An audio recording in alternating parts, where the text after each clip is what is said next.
بسم الله الرحمن الرحيم ساری جنت میں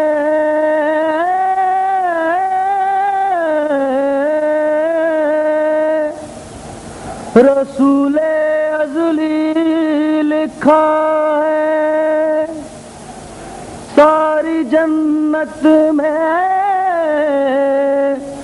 رسول ازلی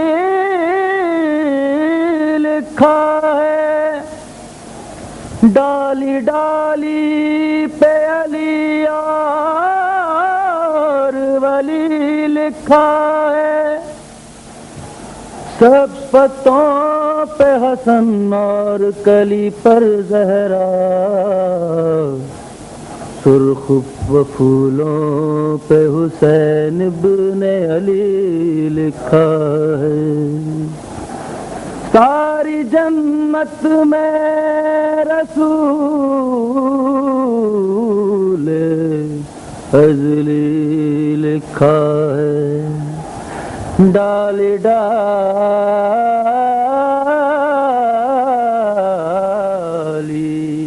پہ علی اور The merciful, the compassionate, all praises to Allah, the creator of the universes and their sustainer, the provider of believers and unbelievers, and may his choicest blessings be on the seal of his prophets, the last of his messengers and his holy progeny, and in particular may his incessant blessings ever continue to flow on that fifth member of the household of the holy prophet, on Sayyid al-Shuhada, Aba Abdullah al-Hussein, salawatullahi wa salamu alayhi.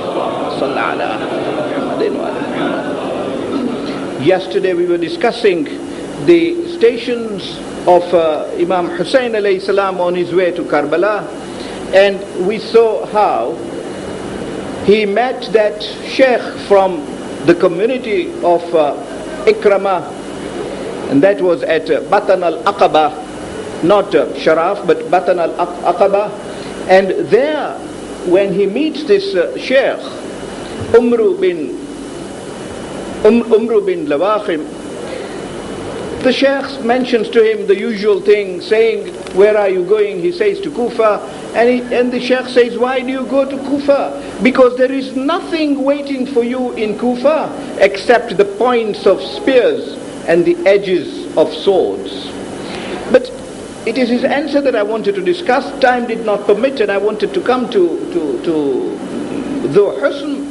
The answer that he gives is pertinent, because that is exactly the answer that he gives to Aba Haram in Rahima. That is the 16th station, which we will come to tonight. But I wish to kill two birds with one stone. At Rahima, exactly this answer is given by the Imam alayhi salam to the questioner. And the answer he gives is quite interesting. This time he says, and as I've said before, different answers to different people. This time the answer is, Banu Umayyah wanted to reduce my status, and I bore it with patience. And this is exactly what they were doing, really. And this is what Ziyarat Ashura complains about. وَأَزَّلَّتْ فِي مَقَامِكُمْ. The effort of Bani Umayyah was to reduce the status of Ahlul Bayt alayhimus salam. Typical of what goes on in the world. If you cannot reach the level of one whom you are competing, try and lower his level. And that is the game they were playing. Imam Hussein alayhi salam makes that express allegation against Banu Umayyah in this reply, saying they sought to reduce my level from that of the Imam to that of an ordinary Muslim, and I bore that with patience, he says. Then they took away my properties, as they did, including Fadaq, and I bore that with patience. Now they are out to take my life. Am I just to sit and take that with patience? And then he says, by God, if they will seek to take my life, then they will be faced with such humiliation that nobody on earth would have gone through that humiliation to the Day of Judgment. That is how he predicts the fate of those who will kill him. And we shall come back to that when he speaks to her. However, from there, he goes to Sharaf, and from Sharaf to Dhu Hism. We saw yesterday how he takes position against the mountain at Dhu Hism, but there was no intention to fight him on the part of Hur at Dhu Hism. He gives everybody water. As we discussed yesterday, it is then time for prayer. Immediately then there is time for Dhuhr. He asks for Adhan to be recited, and immediately after Adhan, he makes the first speech to the army of Hur. He made 3 speeches to the army of Hur, each one of them significant in its own way. As indeed was each speech of Imam Hussein alayhi salam. The lamentation I have always had is that we do not even listen to these speeches, we don't even think about them, because they are just mentioned as part of the Masai. But there is more to it than that. At Dhu Hism, his first speech to the people of Kufa who came with her, because that garrison came from Kufa, from Qadisiyah. He says to them, that's the first thing I want to mention to you, is why I am here. I would not have been here but for the fact that you called me. You invited me to come here, and that is the only reason you find me here. In other words, he was not imposing himself on anybody. That is the only reason you find me here.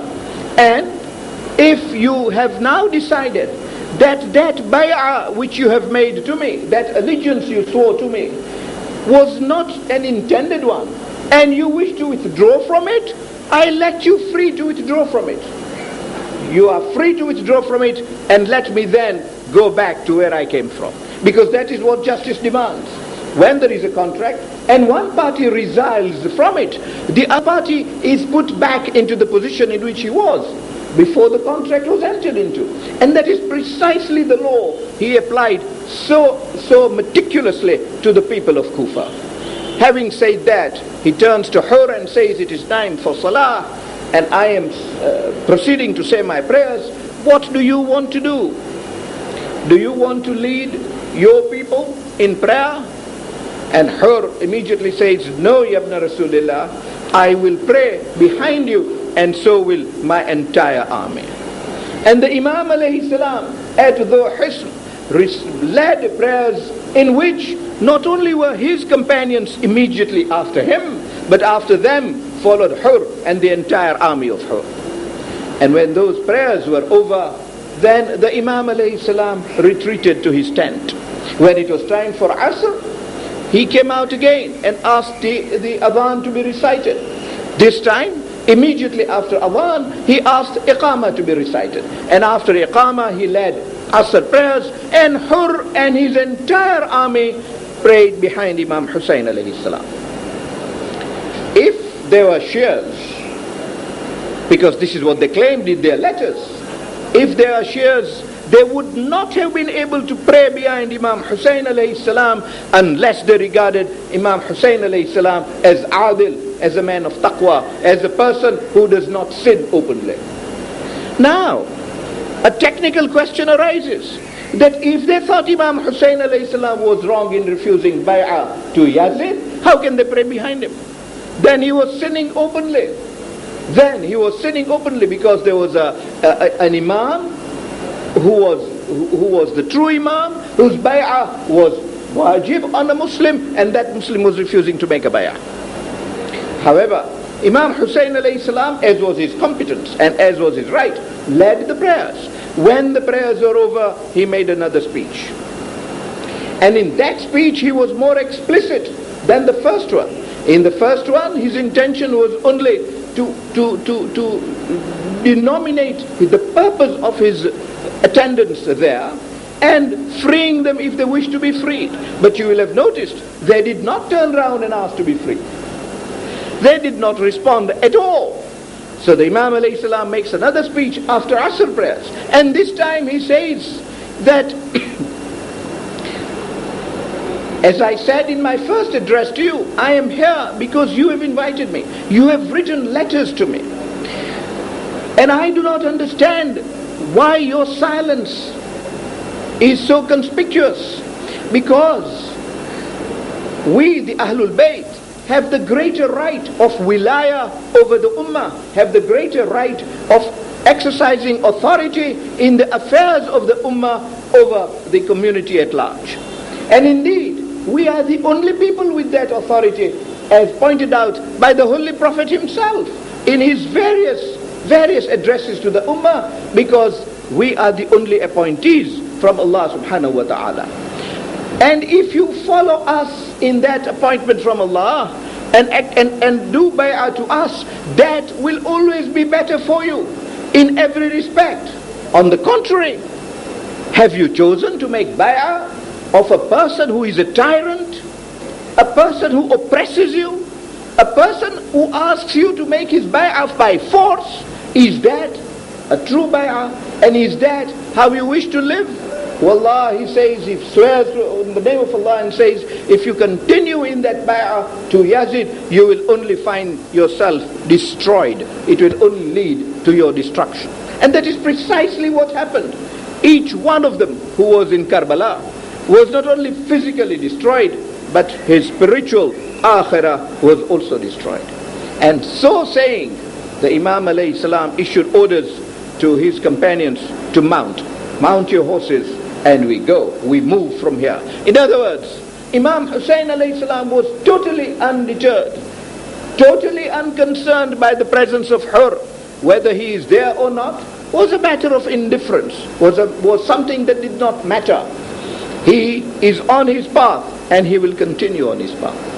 And when Imam Hussein alayhi salam saw that all were mounted, and Hur ordered his people to mount, the ladies were mounted. And when all were mounted, Imam Hussein alayhi salam proceeded. And he took the path towards Kufa. Hur immediately came in between and stopped his progress. Indeed, according to some reports, held his hands on the reins of Imam Hussein alayhi salam. Khwarizmi doesn't report that. Sheikh Mufid alayhi rahmah does not report that. All of them report that he rode in such a way that he obstructed the path of Imam Hussein alayhi salam. And when that happens, Imam Hussein alayhi salam utters a normal slogan in Arabic used to express dissatisfaction, to express irritation and frustration. He says, Sakalatka ummuk, may your mother be weeping on your death. May your mother be deprived of you, in other words. Ma turid, what do you want? And Hur, instead of saying what he wants, in keeping with his position as a commander, says, Yabna Rasulillah, if anybody, any Arab other than you, had uttered those words to me, I would have replied in similar terms. But how can I reply in respect of your mother, except in the best of words and in the best of respects? Imam Hussein alayhi salam does not heed to that comment and says, what do you want? Ma turid. He says, I want to go with you. He does not say, I want to take you. He says, I want to go with you to Ubaidullah ibn Ziyad, because my orders are that you and I should appear before him. And Imam Hussein alayhi salam gives a fantastic reply to that. One remembers the reply he gave to Walid and Marwan. He turns around and says, "O Hur, you will be dead before that day arrives." And how truly so? How truly so? And Hur knew too well that each word of Imam Hussein alayhi salam comes true in life. He says to Hur, you will be dead before that day arrives. And Hur now knows too well that Imam Hussein alayhi salam will never present himself in the court of Ubaidullah ibn Ziyad. We saw how Muslim presented himself. He didn't present himself, it's a misnomer to say so. He was taken there under arrest. And even under arrest, he did not salute Ubaidullah ibn Ziyad. Indeed, when he is questioned about it by the bodyguard of Ubaidullah, saying, Muslim, you will not salute the Amir? Hazrat Muslim's reply to that question was, I have only one Amir I recognize, and that is Hussein. And that is Hussein. What a beautiful teaching for us. Whom do we today, in this century and in this world, recognize as our Amir? Politically, practically, we have to recognize the heads of government, because otherwise there will be no law and order in the country or in any country in the world. But spiritually, are we conscious of who is the Amir? Because it is that consciousness on our part that makes us true Shiites. Not only that, it will make us the kind of people who, on the zuhur of the Imam alayhi salam, he will be proud to have us in his company. I said I will refer to the speech of Zuhair and Nafi bin Hilal inshallah tonight on that particular point. And not only that at the time of zuhur he will have no difficulty choosing and knowing who his true companions will be, but in the course of our lives, and I know I'm talking more as a businessman when I say this, using the words of the Imam alayhi salam, using the words of Imam Hussein alayhi salam, which we discussed on the fifth night. But in the course of our lives, as we regard him as Amir, he will regard as his Raya, as his citizens. That reciprocal arrangement always exists. There is no one-way traffic in this world. So in order to obtain his blessings in our daily lives, in order to obtain, more important than blessings, his guidance, because when we are stuck and we do not know what to do, in matters of religion, for example, in matters of finding the right path. And whenever I have described these hadiths of Abu Saleh, people from pilgrimage losing their way, people from ziyarah losing their way, less often these days than it was in the days when these paths were not cleared and people did not travel in caravans. And they were literally taught to say, to call the 12th Imam by his that title, Ya Aba Saleh, and he responded, I keep saying that call, Ya Aba Saleh, is not only for the person who has actually lost his path physically on a road, it is also for the person who has lost his path spiritually and is unsure, or a person who has lost his path mentally and is unsure which route to take. Does he turn right? Does he turn left? Does he go straight? Ya Aba Saleh, and the answer would be provided. What is required at the basic substratum of affairs is that relationship should be created. And once that relationship is created, one finds many a thing happen which one cannot account for, and one is shown the path by which one treads. I do not say this in vacuum, nor do I want to cite specific examples, because I do not want to divert from my topic on Imam Hussein alayhi salam too distantly. I want to come back to it. But enough for me to say, suffice it to say, that I have learnt from a number of mu'mineen that this has been their experience. And I'm not talking only of ulama who have told me these things, from whom I've learned. I am talking from people like ourselves, the pious ones from among ourselves, saying, I was not sure what to do. I called on the Imam alayhi salam and I received guidance. Because he is the living Mahdi. There is no running away from it. He is the living Mahdi, and that is a reality. And in that reality, therefore, that guidance must come as a matter of course, not as a matter of miracle. No, as a matter of course, this guidance comes, and comes to each one who seeks that guidance. The folly lies, as I was saying in Canada a few years back, the folly lies in the fact that we do not seek that guidance. We do not seek that guidance and then say, and then we complain, where is the 12th Imam? He is there for you if you are there for him. But that single road relationship is not a relationship they will recognize. Although they often have helped those who recognize them, even without that help being sought from them. And only last night was a moment telling me how things worked out for him. How things worked out for him in a way that he never contemplated. I therefore tend to say to the youths, and forgive me for taking your time on this, but I do finish on this particular matter. When I said last night and the night before And last night I spoke in the terms of Hazrat Abbas alayhi salam, how he teaches that we make the ziyarah of Imam Hussein alayhi salam. In that ziyarah we recite after salah, first to the third Imam alayhi salam, then the eighth Imam alayhi salam, then the 12th Imam alayhi salam, is of paramount importance.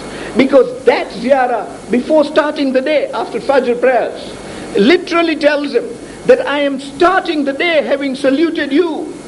I belong to your army, I belong to your faction, and I expect help from you. And let the day then start, let the sun then rise. You live the day in the protection of an infallible. These things have not been taught to us entirely as rituals, nor are they rituals. Ritual in the sense that we perform them regularly, but they are realities which bear spiritual effects on our daily lives.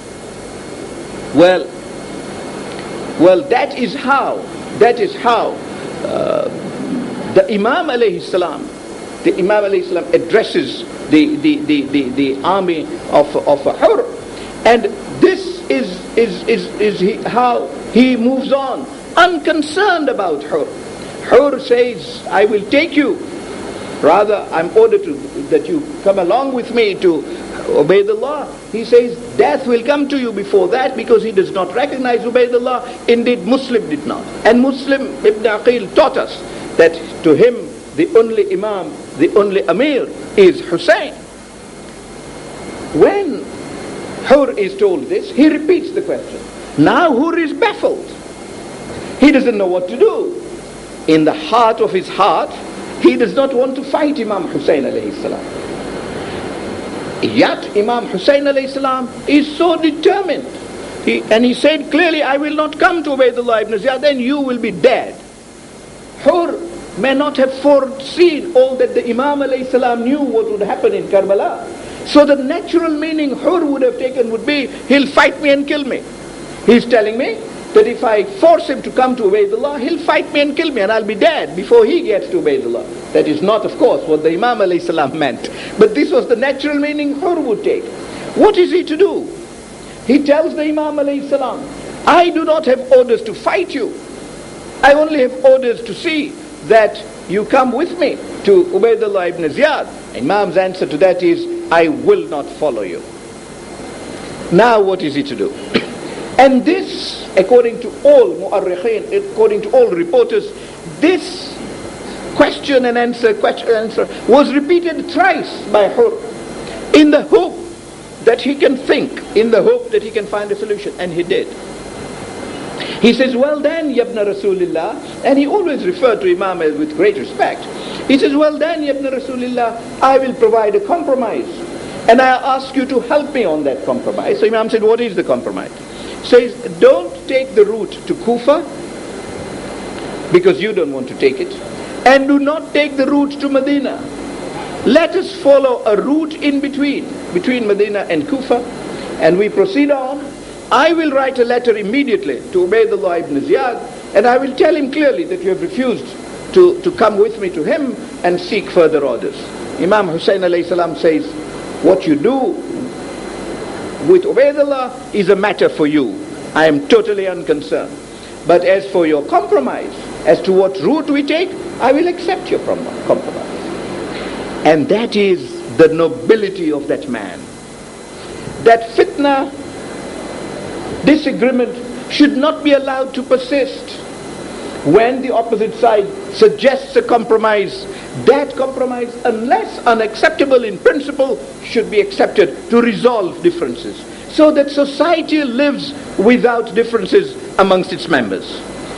Imam alayhi salam, this is why I said before I started on this journey, that this journey and each station is of great significance and worthy of reflection, not merely of recitation as a ritual. Of reflection, because in each step there is a lesson. They move on now. And as they move on, Hur deliberately comes close to the Imam alayhi salam and says to the Imam alayhi salam, he says, Yabna Rasulillah, it is in the name of Allah that I said to you. In other words, this is not political now. This is not military. It is purely spiritual. It is in the name of Allah that I say to you, Ibn Rasulillah, do not fight Ubaidullah, do not fight Yazid, because I can testify, wa ashhadu is the word he uses, I can testify that they will kill you. And the Imam alayhi salam's words are absolutely fantastic in reply. He says, tukhawwifani bil maut? Do you scare me with death? In other words, death is not something he is scared with. He is not scared by death at all. And why would he be? On the fifth night we discussed, and I will not take your time on it by way of repetition at all. Just remind you and move on. Those words of his which he taught, those are words which he uttered on Shab-e Ashur, tomorrow's night. He was addressing his companions and he said to them that what is death after all? It is only a bridge. It is a bridge that takes you from an area of terror, oppression and miseries into one of heaven with vastness and with bliss. Who, he said, wishes to remain in that prison of afflictions and sacrifice a palace of bliss. That is his view, that is his vision of death. So he asks her, do you scare me with death? And her shuts up because he has no answer to that. Imam Hussein alayhi salam proceeds then to say, and these are beautiful words, he says, I will reply you in the way that brother of Aus replied to his cousin, saying that it is a matter of pride for a young Muslim to die in the path of Allah when he is fighting for truth, for haqq. For what greater pride can a man have that he should leave this earth going to the next world in a manner in which he has been fighting for haqq. And then he says memorable words. He says, if I survive this, then I will have nothing to regret about.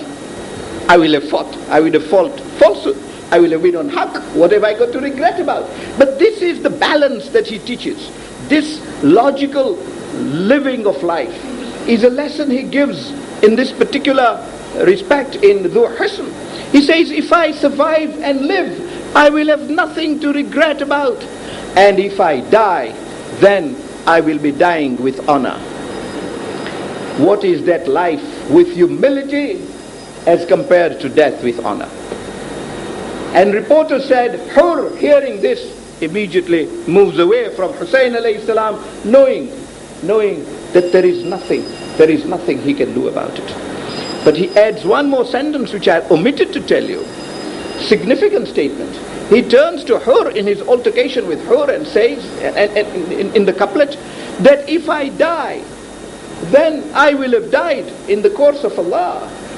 But can there be a greater disaster for you than to kill me? What fantastic words the Imam alayhi salam. It certainly could be implied as a threat, but what strong words of spirituality. He says to her, can there be a greater disaster for you than to kill me? And leaves the question at that. If you do, what will follow will be humiliation in this world and fire in the hereafter. And he leaves the matter at that. They move on. They move on from there. They come to Bayda. And at Bayda, the Imam alayhi salam now makes a third speech to the army of Hur. Again, full of wisdom and teaching. He starts off after the praises to Allah. He starts off saying, Ayyuhan nas, O people, I want to remind you of that hadith of the Holy Prophet. A hadith Muslims had forgotten. I am tempted to say that Muslims don't remember even today that hadith of the Holy Prophet. And these sittings can be a reminder to them. Imam Hussein alayhi salam at Bayda says, I want to remind you of that hadith of the Holy Prophet. And there were companions of the Prophet in the army of Hur at that very point in time when the Imam alayhi salam was addressing them. And the Holy Prophet says that if a person, if a Muslim in particular, comes across a sultan, that is how the Prophet put it, a king, I interpret it as or a sultan if you like, comes across a sultan who is tyrannous, who is a tyrant. That's the first thing the Prophet said. A sultan who is a tyrant and who forbids what Allah has permitted or permits what Allah has forbidden, has no regard and violates this, has no regard for and violates the sunnah of the Holy Prophet, and treats his subjects with oppression and injustice, then if none of those Muslims stand up and object, either بِقَوْلِهِ أَوْ فِعْلِهِ, either by his words or his action, and either will suffice.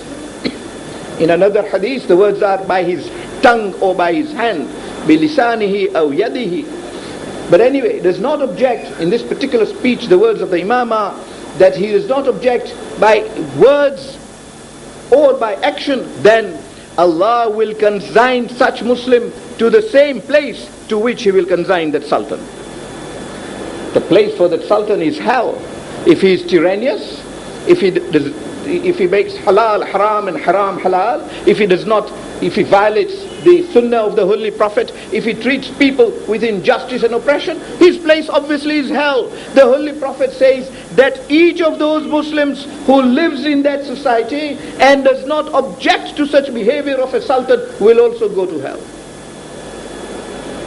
Strong words. And the Imam alayhi salam clearly says, these are not my words, they are the words of the Holy Prophet who you accept, who you believe in. In other words, he was warning them. And this is a function of the Imam alayhi salam, that hujjah, that proof that he has to perform before he goes. He tells them in clear words that if you continue to make bay'ah of Yazid, then you will go to hell. He will go to hell, you also will go to hell, as per the words of the Holy Prophet, following them as a corollary to what he said. And then proceeds to say, these people, that is the Banu Umayyah, Muawiyah and Yazid, have done precisely that. They are tyrants. They have forced you to make bay'ah, which is not their right. They have infringed your rights. They have treated you tyrannously. They have treated you oppressively. They have behaved in respects of religion of Allah as they like, regarding that as halal which is haram, regarding that as haram which is halal. They have totally no cognizance of the sunnah of the Holy Prophet, and the properties of the ummah, the Baytul Mal, they have regarded as though it is their personal property to be squandered as they wish. Even if they spent that Baytul Mal in a halal way, there might be something to be said in mitigation, but when it is squandered, there is no mitigation left. The Imam alayhi salam points that out and says, there is no haqq left, there is no truth left in that society, and it is governed purely on the basis of falsehood. We, on the other hand, he says, belong to that family which Allah has blessed with wahi, with revelation. We have received revelation, and we have the duty to act in accordance with the sunnah of the Holy Prophet. And this is indeed how we Ahlul Bayt have always acted. Is it not right for you then that you should make bay'ah to us and not to Yazid? Do you have any room then to withdraw the bay'ah you have already made? You have made this bay'ah, and withdrawal of that bay'ah will be a great treachery on your part. But treachery that leads you to making bay'ah of a person who is not entitled to it, and will then take you to hell. And do you know who I am? And then he introduces himself, and introduces himself exactly in the way we discussed in that first and second sitting of this session. He said, I am the son of the Holy Prophet. I am the son of Fatima Zahra, and I am the son of Ali ibn Abi Talib, whom you have accepted as an imam.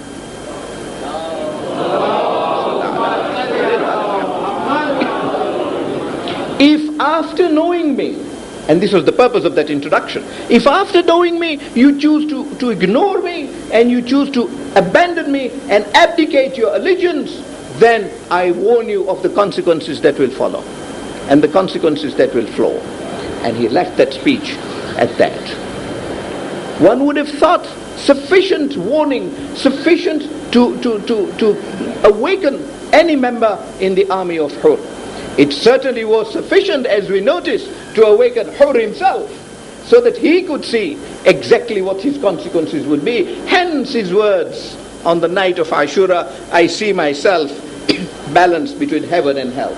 And the choice to him was clear. However, the Imam alayhi salam moves on from Bayda, and from Bayda he comes to another station, Ubaydul Hijanat, and there he pauses. And as he pauses, Hur looks around, because Hur did not realize why the Imam paused. 4 horsemen were seen coming. That relationship, I said, that we need to create between us and the 12th Imam alayhi salam. You can see these people had created that relationship with the Imam alayhi salam, distant though they were. Because in these spiritual associations, there is no distance. There is no distance involved at all. No satellites are needed. All that is needed, as the Imam alayhi salam has taught in his previous speech that I've already put to you, 2 things: the niyyah, the intention towards truth, and a heart of piety. And a heart of piety. That combination provides that connection between the anode and the cathode, and the light is seen. These people coming in, the Imam alayhi salam realized and stopped waiting for them, knew that without him they would not be able to join him, and their intention was to help him, because amongst them was Nafi' bin Hilal. This Nafi' bin Hilal is the one who on the night of Ashura sees the Imam alayhi salam in the battlefield of Karbala all alone, going to every spot. He stops at every spot, picks up some gravel, prays, and moves to the next one. Suddenly he hears somebody following him, turns and says, who is it? Nafi' bin Hilal says, Mawla, it is me, Nafi', nobody else. So Imam Hussein alayhi salam says, Nafi', what are you doing here at this time of the night? And Nafi' says, Mawla, I saw you going into the battlefield. I did not want to leave you alone, lest a stray arrow might hit you, lest an enemy might want to come and injure you. I wanted to be with you, but not disturb you in what are you doing. But Ya Mawla, can you tell me what you are doing? And the Imam alayhi salam says, Nafi', I am stopping at every spot at which one of my companions will drop, and I am praying at that place that Allah should forgive him and Allah should take him to heaven straight away. This is the reward from the Imam alayhi salam before they even fall to be martyred. This is how he has acted with his companions. But the reason I introduced Nafi' in this way is the first question that Nafi' asked him then is, he says, Ya Mawla, show me the place where I will fall. That desperation to die, that keenness to give their lives for the Imam alayhi salam, says, show me the place where I will die. And Imam says, Nafi', let us go, I will show you where you will fall. This is where you will fall. And Nafi' makes a sajda shukr. He prostrates in thankfulness to Allah, saying, Allah, the words of Imam will come true. Make that falling of mine a fortunate falling in your eyes. And the Imam alayhi salam prays for him at that particular spot. I will not continue with that masayib, because it will turn into masayib straight away. And the Imam alayhi salam ultimately comes back. That is the Nafi' bin Hilal. And I hope we will have time to discuss another of his speech that he made at Qasr Bani Maqatil this evening, inshallah. However, Nafi' bin Hilal comes together with 3 other people. One of them was their guide, called Masrah bin Adi. When they come, Hur stops them, saying, Nafi', I know you are from Kufa. You are a Kufian. I know you are from Kufa. Nafi' says, yes, indeed I am. But I have not come to join you. I have come to join my master, my Mawla, Hussein alayhi salam. And Hur says, no, you can't do that. Nobody was allowed to leave Kufa. How did you manage to leave Kufa? And if you have managed to leave Kufa, as you did, then you will join me. You will be part of my army. Imam alayhi salam takes over from Nafi'. And that is exactly the expression I should use. He takes over from Nafi' and says, Hur, Nafi' has come to join me. He is my Shia, he is not your Shia. Nor is he the Shia of Yazid and cannot be the Shia of Yazid. He belongs to this camp and he will join this camp. And if, let me warn you, you do not allow Nafi' to join this camp, the fight will start now. That is a threat. You notice? Imam Hussein alayhi salam had not given until this stage.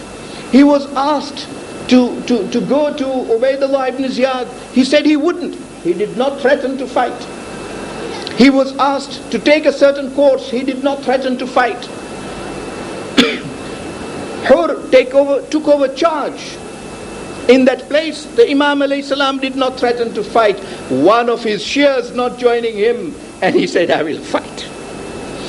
One sees the virtue, one sees the preciousness of being a Shia of Imam Hussein alayhi salam. Because this is how he treats his Shias. He immediately turns round to Hur and says, Hur, I will fight.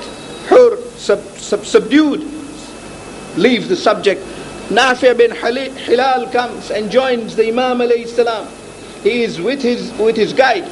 The guide, and Imam alayhi salam says, Nafi', I hear the news of the place you are coming from are terrible. And Nafi' says, Yabna Rasulillah, what can I tell you? What can I tell you? I do not have the words to express what I have seen. I didn't say what he would have said. Instantly, Masrah bin Adi intervenes, the guide of the three, and says, Yabna Rasulillah, you know what is happening in Kufa. Why do you want to go towards Kufa? Don't go towards Kufa. Because I am sure they will not treat you well. But I have worse fears than that, of merely not treating you well. And Yabna Rasulillah, you are with the haram of the Holy Prophet. Why should you seek to go to these people who do not know your value and do not know your worth? If only he knew that this is how the Anbiya and the Awsiya behave. They go to people who do not know their value and worth, so that they bring them round, as indeed ultimately the Kufians came round, whatever their state and nature. However, the Imam alayhi salam says, well, what can I do? What do you want me to do? The sort of question he has asked others. And nobody was able to provide a satisfactory reply. Neither Muhammad ibn Hanafiya, nor Abdullah bin Umar, nor Ibn Abbas, none of them was able to provide a satisfactory reply. He now asks Masra bin Adi, and Masra bin Adi says, Yabna Rasulillah, don't go forward. Come with me. Behind this mountain of Dhu Hisn, there is another mountain, the mountain of Aja, and it's a range of Aja. And in that range of Aja, there is a tribe living, Qabila of Bani Ta'i. And Qabila of Bani Ta'i will be loyal to you. They will be able to see your worth and your virtues and your value. They will not only receive you, they will protect you, they will defend you.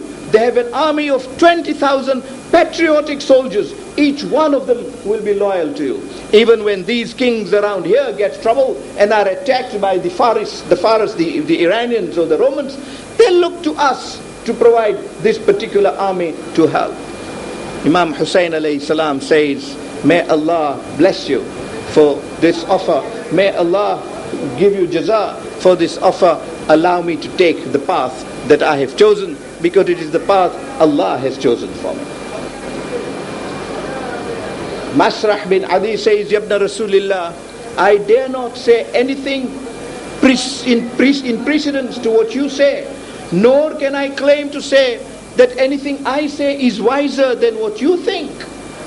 But I, from my angle, see the fears I have, and I see the protection we can give.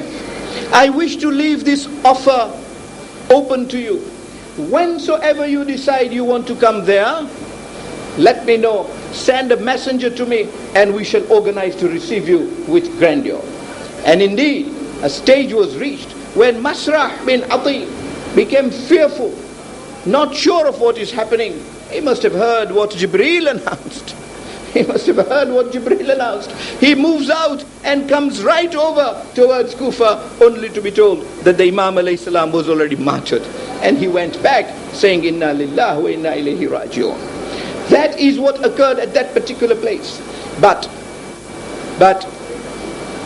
having gone through that particular offer and rejected it, the Imam alayhi salam moves on from Udayb al-Hijanat, and he moves on to Rahima, where I have already said at the opening of tonight's address what happened at Rahima, and from Harima he then moves to Qasr Bani Maqatil. And at Qasr Bani Maqatil, the moment they reach there, the Imam alayhi salam finds a big tent already posed there. He asks, whose tent is this? And he is told, it is a tent of Ubaydullah bin Hur al-Ju'fi. He says, call him, I want to speak to him. And Ubaydullah says, Inna lillahi wa inna ilayhi raji'un. I have left Kufa because I wanted to leave before the Imam comes. I do not want to fight with him. I do not want to fight against him. I do not want to be involved in this. He hadn't heard that statement of the Imam alayhi salam when the Imam said that he who wants to remain on the fence when an oppressor is oppressing an oppressed, he is not on the fence, he is helping the oppressor. However, he says to the messenger of the Imam, I want to remain on the fence, I do not want to come and help him, nor do I want to go against him. It is because I did not want him to come in Kufa and ask me to help him, and me not having to say no to a person like him, that I came out of Kufa, and here I am, I'm caught by him. Qadha. And the messenger goes back to the Imam alayhi salam saying, this is what Ubaydullah al-Ja'fi has said to me. The Imam alayhi salam gets up himself. And this is the hujjah that the Imam performs, crosses the road to the tent of Ubaydullah and says, Ubaydullah. And Ubaydullah welcomes him, seats him. And he says to Ubaydullah, I've got the message from my messenger. If you do not want to help me, if you do not want to come on my side, that is a matter for your fortune. You know what the consequences will be if you come on my side in this world and in the next world. That choice is yours. I have come to caution you that times are bad and you may be driven to remaining here because there is an army of Hur already here. You may be cautioned, you may be threatened to remain here and join that army. If you do not want to join me, Ubaydullah, leave this place now. Because if I will cry for help and you will not come for help to me, the Holy Prophet said that the only consequence of a person who hears a cry from Imam Hussein alayhi salam and does not help is destruction in this world and the hereafter. Ubaydullah immediately says, Yabna Rasulillah, that insha'Allah will not happen. And the Imam alayhi salam departs. The reason I wish to set out this particular conversation is how illuminating it is, how instructive that particular conversation is. We men have a tide in our lives. Shakespeare says there is a tide in the affairs of men, which taken leads on to misfortune. Left to ebb, it leads to miseries and to misfortunes. You'll find that passage in Julius Caesar. Well, this is precisely what the Imam alayhi salam was doing to Ubaydullah, saying, come with me, it's your fortune, it's a tide I am providing you that will lead you to good fortune. And yet he hesitates, and the answer is that if you hesitate, it will lead to misfortunes. And ultimately, Ubaydullah is left without that fortune and lands with misfortune. The great thing in life therefore is to take these opportunities that the Imam alayhi salam provides us. There is opportunity to learn Islam. We must learn it then and not postpone it. There is opportunity to be with the Imam alayhi salam at a majlis. That opportunity must be seized instantly and not postpone it. I say this as a matter of importance because the moment you procrastinate, the moment you postpone, you give the devil the chance to come and entirely disrupt you, affect your thinking, dislodge you from what you are doing. He must be fought before he gets a chance to fight us. And that chance to fight us emanates, it props up when we procrastinate from doing what is good. Hence did I say that those words of the Imam alayhi salam, that if I'll fight on the path of haqq, if I survive, I will have nothing to regret but that instant decision. And if I die, I will have died on the path of haqq. And we have no problems, alhamdulillah, deciding where is haqq and where is falsehood. All we have to do is to act promptly, and it is that promptness that leads to salvation. Well, whilst they are there at Qasr Bani Maqatil, a messenger comes with a letter. When that messenger comes with a letter, he does not salute Imam Hussein alayhi salam at all, a very rare thing, but you can see the arrogance. He salutes Hur, and Hur replies, gives him a letter from Ubaidullah ibn Ziyad. Now, Hur, as you remember, had written a letter to Ubaidullah saying, Imam Hussein alayhi salam refuses to come to you, refuses to come with me to you. What are the orders? And he says, stop him at a place where there is no vegetation, at a place where there is no water, but stop him on an open plain. And having stopped him in a place like that, let me know immediately exactly where you have stopped him. Hur shows the letter to the Imam alayhi salam, reads the letter so that the companions of the Imam can know what is written. In fairness, and shows the letter to the Imam alayhi salam. The Imam alayhi salam says, Hur, let us go to Nainawa. Hur says, but that is an inhabited place. He says, well, let us then go to Khudira, and Hur says that is an inhabited place. Ultimately, the Imam alayhi salam turns to his people and makes a speech now to his own companions. But the army of Hur, of course, is listening to it, saying, you see in what afflictions we are. The time has come in this world. This is a beautiful speech he makes. Golden words at the end of it. The time has come when in this world, haqq, the truth, has not remained at all. Falsehood reigns over truth, and reigns over truth in every aspect of the matter, in every affairs of men. Falsehood and tyranny rules over peace and truth. What has the world come to? Indeed, what is left in this world are but crumbs.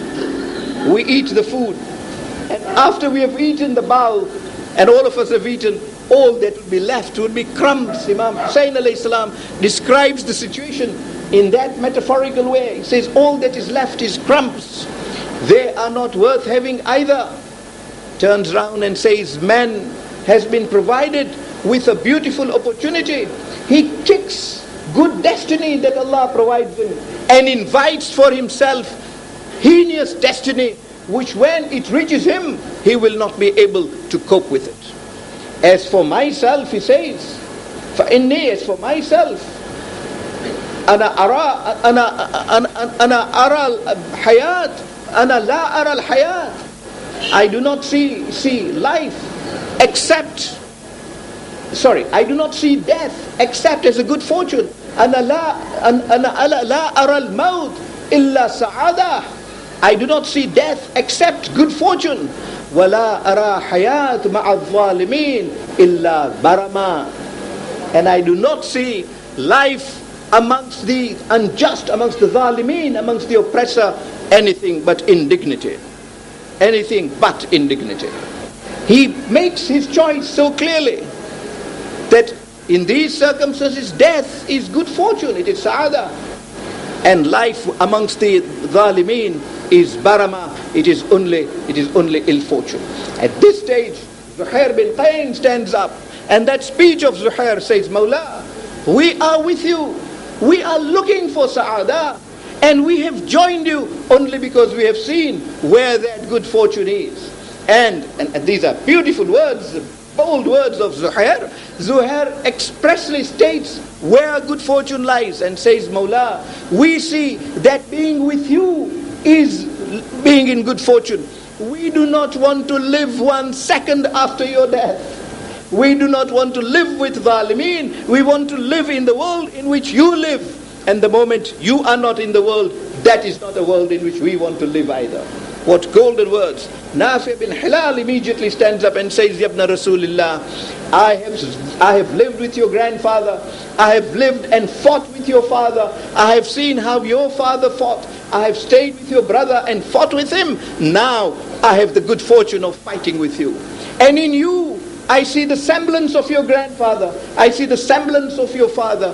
I know I'm fighting with the Holy Prophet when I'm fighting with you. And I know, these are the important words at the end of that speech. He says, I know that fortune lies in being a friend to him who is your friend, and being an enemy to him who is your enemy. A lesson for us. This is how we are expected to live.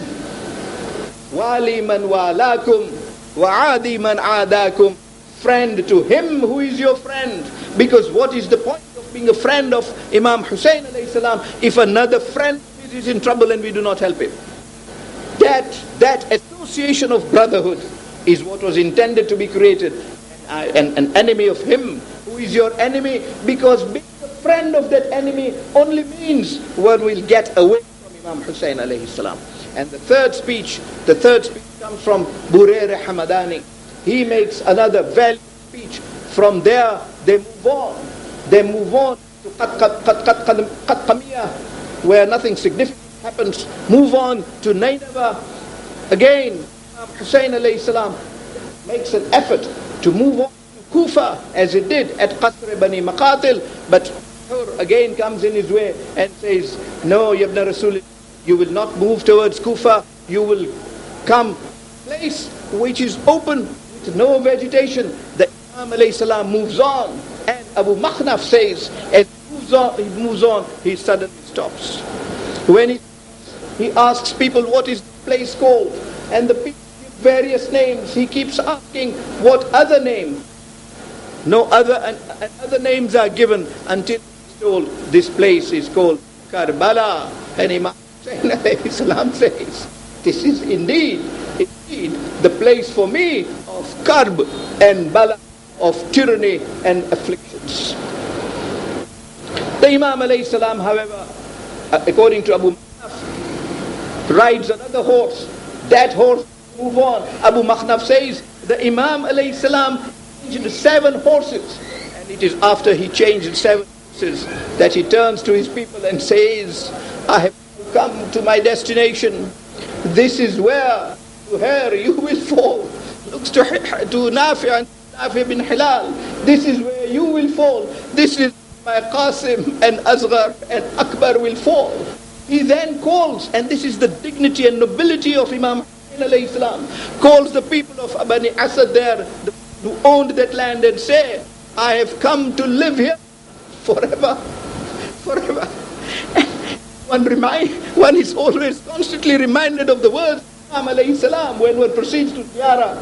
The importance that we should visit Imam Hussein alayhi salam in Karbala, because he provided for us in those important moments. He turns to the people and says, I will purchase this land because not only that I want to be buried here, but I will be under the ground, but my Shias will come to visit me. My Shias will come to visit me. The Imam, as he thought of Nafi, thinks of us. I don't want them to be on foreign land. I want them to be on their own land when they visit me. I have 2 here for you. I will buy this property from you and pay you for it. I do not want a gift from you. He bought that property for 60,000 dirhams. That portion where he is buried and the portion around it, The portion was then known as Karbala.